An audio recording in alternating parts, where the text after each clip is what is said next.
Sanju Samson India के सबसे unlucky खिलाड़ी मानल जाला।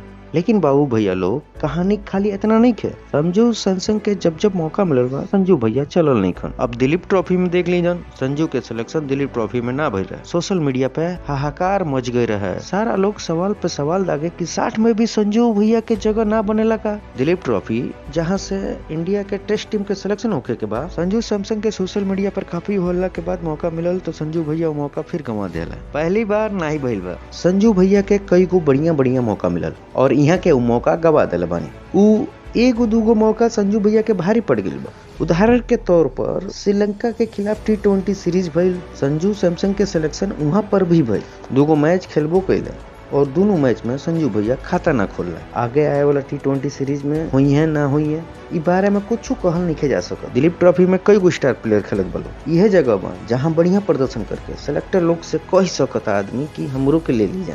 लेकिन संजू भैया इहो मौका गंवा दिया। पहला मैच में ना खिलावल गई और दूसरा मैच में मौका मिलल तो पहली पारी में 5 रन बनाकर आउट हो गई। अब संजू के सोचे के पड़ी कि खाली फैंस के वजह से टीम इंडिया में जगह न मिल पाई, ओकरा खातिर बढ़िया प्रदर्शन करे के पड़ी। क्रिकेट खबर में ऐसे ही मजेदार गसिप खातिर लाइक और सब्सक्राइब जरूर करी जा।